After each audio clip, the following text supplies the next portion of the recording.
back to another episode of Fiafoodie. Today we have a very special guest, my daughter Isabella.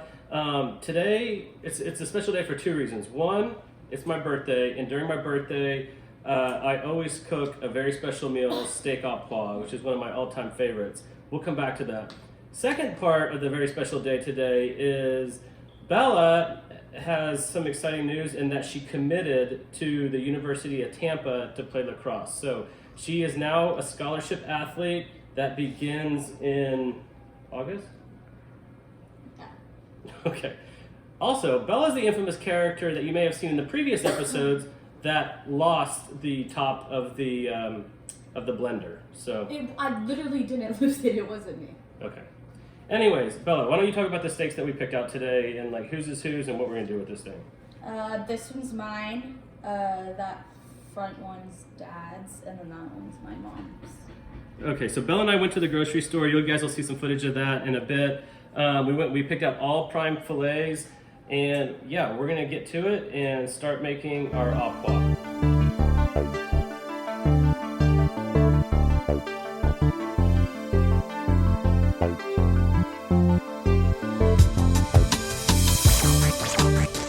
As you know, I mostly cook over the fire. That means charcoal with some wood on top or just a regular campfire.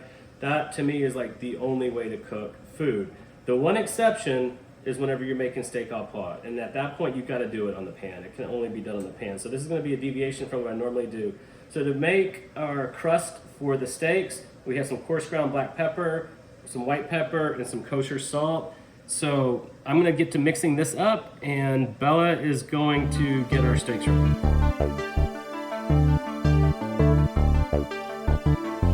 Now we just take the steaks and we're gonna give it a nice crust. What do you think, Bella? Do we want it on the sides or do we just want it? Yeah. Huh? Yeah. On the sides too? Yeah. So this is Bella's that I'm messing with. Bella's very particular about her steak. So we want to get the best for that one, so we just set it down. This one's mine. The reason why I want to do this is we want a nice firm crust on the actual steak itself. That's kind of one of the critical things about steak au poivre is getting that nice firm crust. And to do that, we're going to put it on a super hot skillet. So there we have our steaks. I'm going to wash up and then we're going to put them on the skillet. Okay, so before we put the steaks on the skillet, let's talk a little bit about what we're doing today. So the overall meal is going to be steak au poivre. I've got some asparagus that is marinating right now with some olive oil, some salt, some pepper, a little bit of chili flakes. It's in the fridge. I'll spare you that. You guys can use your imagination and know what that recipe is. I've also got some potatoes that are boiling right now for some mashed potatoes. Everyone knows how to make mashed potatoes. If you don't, I guess ask your mama. That's one of the things that she's supposed to pass on to you. So before we put these on the skillet, what I like to do is I like to get my skillet really, really hot. So I've had this in here at 500 degrees for about 30 minutes. I think this helps get everything going. I got some neutral oil right here, so I'd like to put this in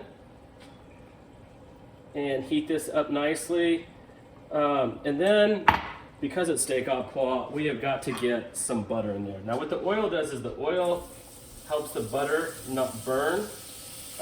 And we'll be using quite a bit of butter in this recipe. So we just want to move this around a little bit, get that oil going, melt this butter in there too. So while this is nice and really, really hot, ooh, that butter's cooking a little hotter than I thought I was going to.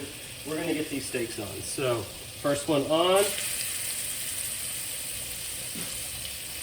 second one on, and then we're going to do the little one on too at the same time. The reason why is that third steak is my wife's steak, and we want that to be a little bit more well done than Bella and I like it. So what you can do is just keep this butter moving, mixture moving, and keep it on top. That'll give you that nice crispy crunch to it. Now I don't like to move my steaks around while it's going, so just keep this going. I'm going to probably put some more oil in this too.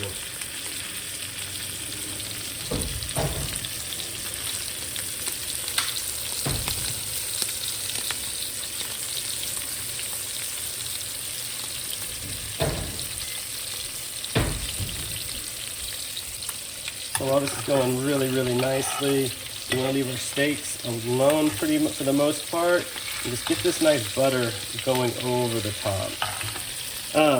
For the most part, what we want to do with these is we want to get these a very, very nice medium or rare. The reason why is because we're going to rest these out.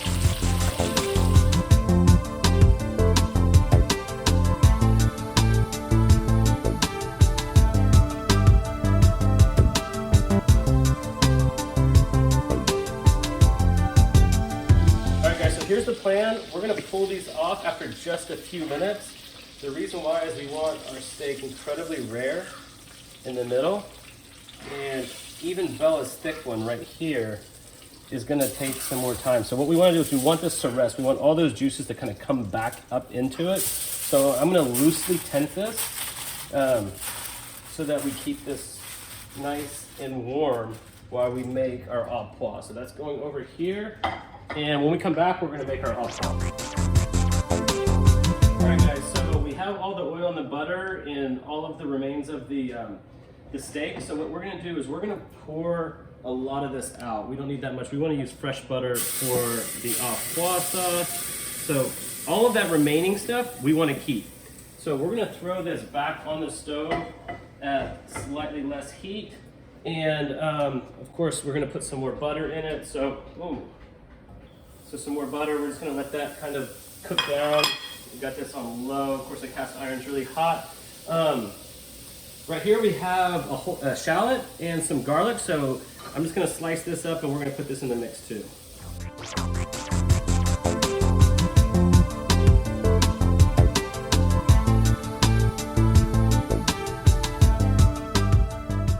All right, so now that our butter is cooking nicely, we're just gonna add the coarsely chopped shallots and the garlic to the mix. Now we don't want to overcook this, we just want it to clarify a little bit, because you'll see what we're going to do to get this thing cooking properly. So we're just going to stir this around in the butter. We want to get all of this stuff from the steak as well, the remaining part. So, and man, you can really smell this cooking off.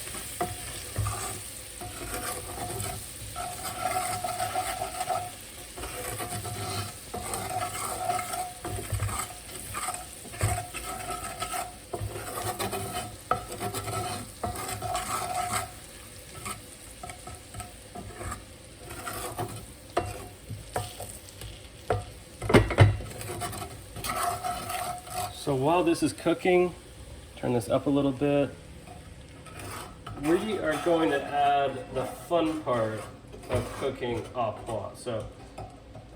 And that is, we want to really deglaze this thing. So what we got here is a little bit of brandy. I like to use cheap brandy. You don't have to use the Louis, but it takes quite a bit more than you might think. And while that's cooking, we just simply light this on fire a little bit. And off it goes.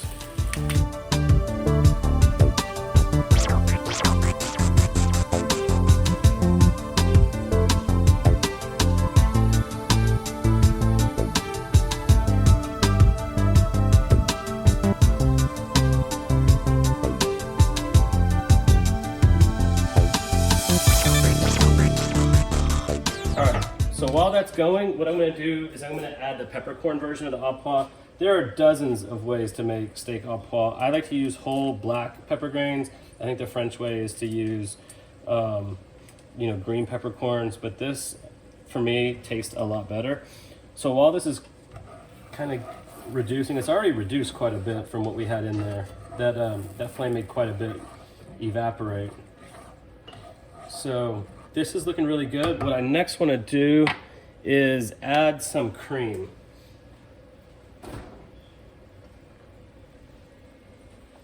And typically add about equal parts cream as brandy, so it's going to take quite a bit.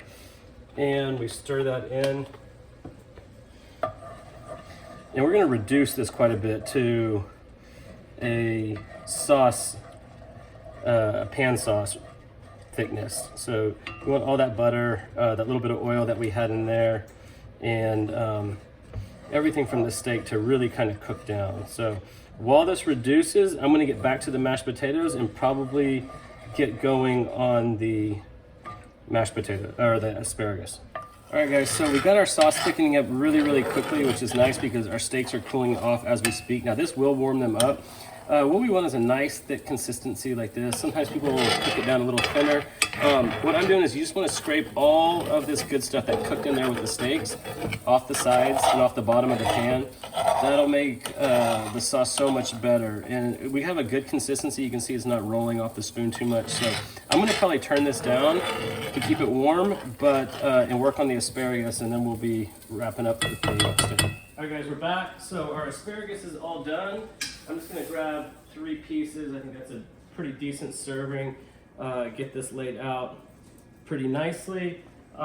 Next, I'm gonna pull the mashed potatoes that I made earlier. I made this off screen because it's just too easy.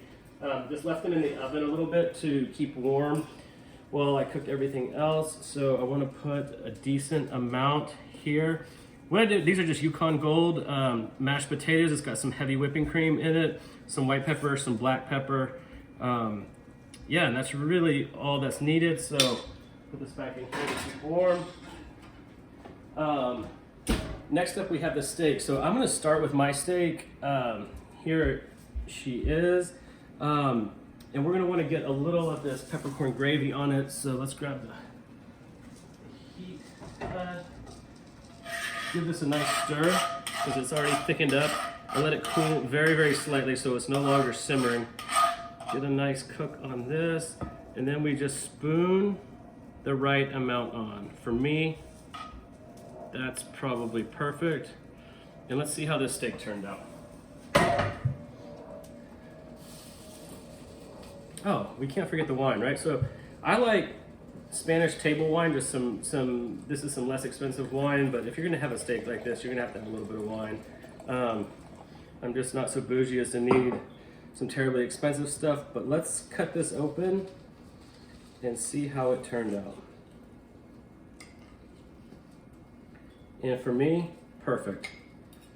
It's a perfect rare, which for a thick steak like this is fairly hard to do. I think the peppercorn gravy came out perfect. The asparagus came out perfect. So let's take a bite and dig in and see what we think.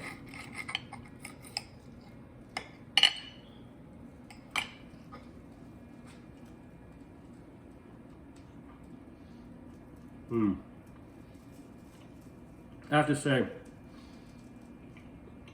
that's the best peppercorn gravy I've ever made. I may have put a little bit too much salt in the mix whenever we were, coating the steaks and getting that nice crispy au poivre layer, but everything else, absolutely perfect. Absolutely perfect. So let's zoom in here one more time. Take a better look at what our steak looks like. Absolute perfection. Prime filet was probably about an 8-9 ounce. Perfect mashed potatoes, perfect asparagus. Probably dialed up the chili peppers on the asparagus a little high. Kind of knew that when we were cooking because we, again, tear gassed the house. But overall, this is perfect. Let's see what we think about Bella's steak. All right, guys, let's see what Isabella thinks. Fun fact, Bella is a true Texan and she likes her steak just salt and pepper only, and also extremely rare. So we put a little bit of the peppercorn gravy on the side. We gave her a huge amount of mashed potatoes and a little bit of asparagus that she probably doesn't want to eat, but she's gonna give it a go anyways. So yeah, Bella, cut in and see what you think.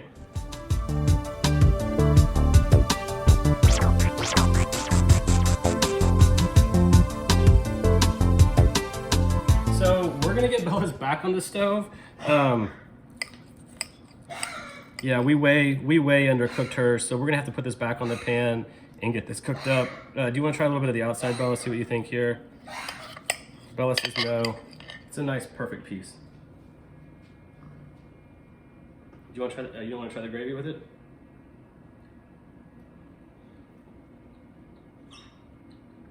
I like it better with the gravy than. So when you have it, you're gonna want it with the gravy on top. I'll dip it still.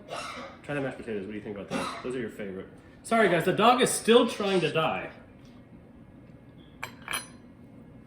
They're good. Need more pepper. More pepper. Okay, guys. That's it for this episode of Fiafoodie. Thanks to Bella for making her appearance. Congrats on her scholarship to University of Tampa. And we're going to sit down as a family and enjoy this birthday meal. Thanks, everyone.